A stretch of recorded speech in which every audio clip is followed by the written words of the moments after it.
Welcome to another movie plot and enjoy the memories. We open in Transylvania with the arrival of two amateur vampire hunters. Professor Abronsius is a wacky old eccentric who's barely able to survive the freezing cold journey into the Carpathian Mountains.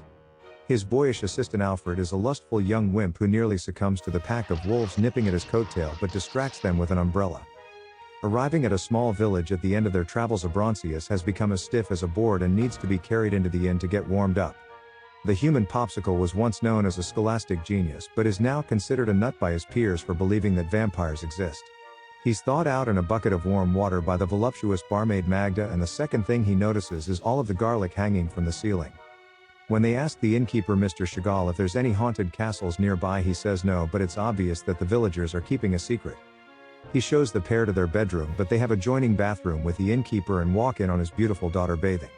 Shagal punishes Sarah by giving her a good spanking because she isn't allowed to wash off the smell of garlic, which means no baths. He prevents her from using the tub again by nailing the door closed and keeps her locked inside, so she spends all day staring out of the window. The hunter's knowledge of vampires is all theoretical from the notes of another professor, and neither has actually ever seen one. They know all about their weaknesses and practice their slaying by driving wooden stakes through the hearts of pillows. During the night, in one of his many antics, the promiscuous innkeeper sneaks out of bed to try and hook up with Magda. She basically just ignores the old creep while his wife arms herself with a piece of cylindrical meat and comes looking for Shagal.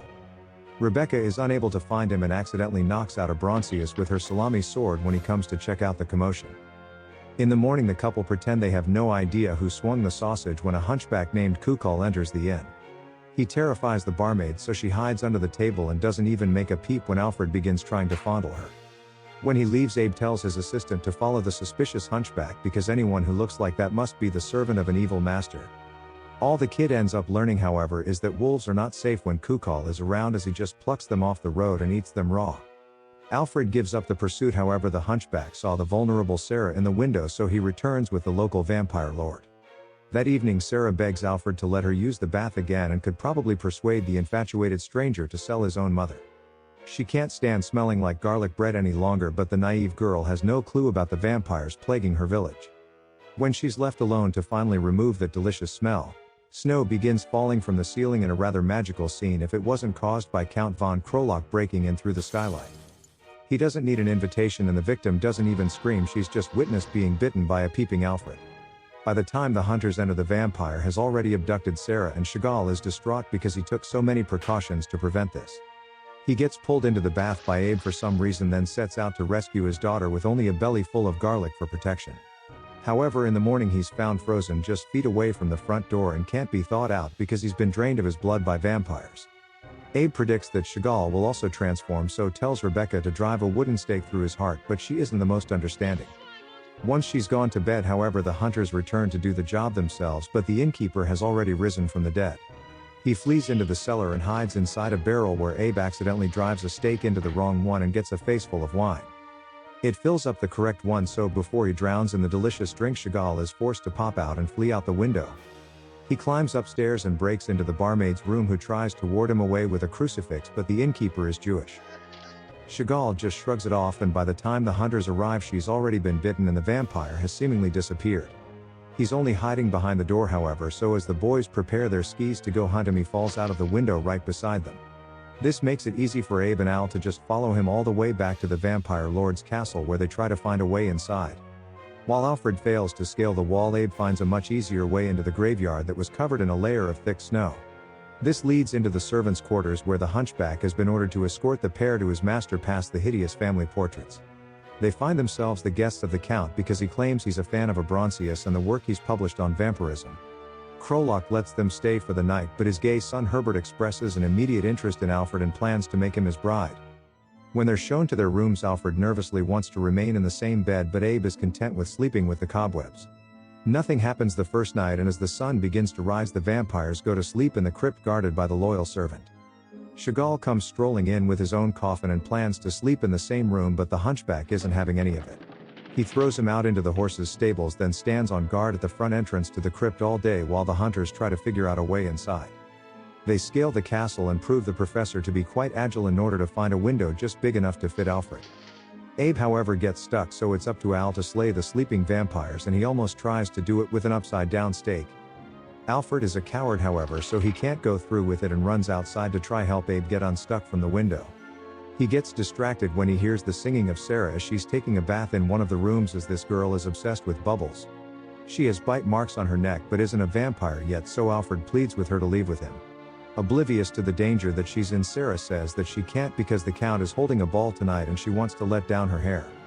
Alfred suddenly remembers that he left the professor stuck in a window, and somehow Sarah disappears in the second he takes his eyes off her. He saves the half-frozen Abe, however their bag of stakes and crosses falls off the castle, so now the hunters have no way of hunting. While searching the library for a new way to defeat the vampires, Abe witnesses the innkeeper sneaking in through the barmaid's window. He collects her for the Count to sacrifice at tonight's ball, however he isn't able to resist drinking her all to himself. Who spoke?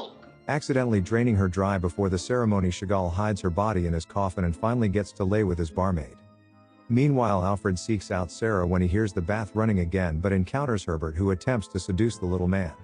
Since he isn't light in the loafers, Alfred doesn't fall for it, especially after seeing the pasty man cast no reflection. Before he can bite him, Al stuffs a book between the vampire's fangs and runs a full lap of the courtyard but ends right back at the same location. He defends himself against another attack by biting the vampire preemptively, then reconnects with the confused professor.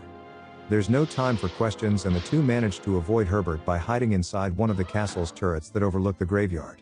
They witness the Count's undead ancestors rise from their graves as they hibernate 364 days a year and only hold this ball to feed on humans. Von Krolock says that he plans to turn Abe into a vampire so they can have intellectual conversations for all eternity and give Alfred to his son for whatever. He got the butt end of that deal, I'd say, and the hunters are locked inside the turret to feed on later while the Count puts Sarah on display. The thirsty vampires drool over their next meal like a porker with a cupcake, but she's stuck in a dance trance and unable to break it. Meanwhile, the hunters escape the turret by rotating the cannon and blowing apart the doors. I guess the Count forgot this thing could pivot. They sneak inside the vampire ball with a set of disguises and join in with the dancers so that Alfred can tell Sarah they're escaping. However, it's set in short intervals whenever they're close enough, and the dance drags on until they finally decide to escape. As they pass a large mirror, the three are exposed as the only ones in the room who cast a reflection, since I guess the hunchback wasn't invited. The vampires are all ready for dinner, however Abe and Alfred hold a set of swords in the shape of a cross which repels the horde. They place them on the ground, then grab Sarah and escape through a tunnel that pops up in Koukol's bedchamber. He doesn't pay them any mind because he doesn't know they're being chased, and the Count is forced to find another way around. The three steal a sleigh and slide off down the hill, forcing Krolock to send the hunchback after them because the sun is about to rise. He uses a coffin like a sled and catches up to the hunters but has no way of stopping himself, so goes flying off a cliff. Abronsius and Alfred escape but are unaware that Sarah quietly passed away while fleeing and now wakes up as a vampire. She bites Al on the neck, which goes unnoticed by Abe, and he ends up spreading the very evil that he wished to destroy. And the movie ends.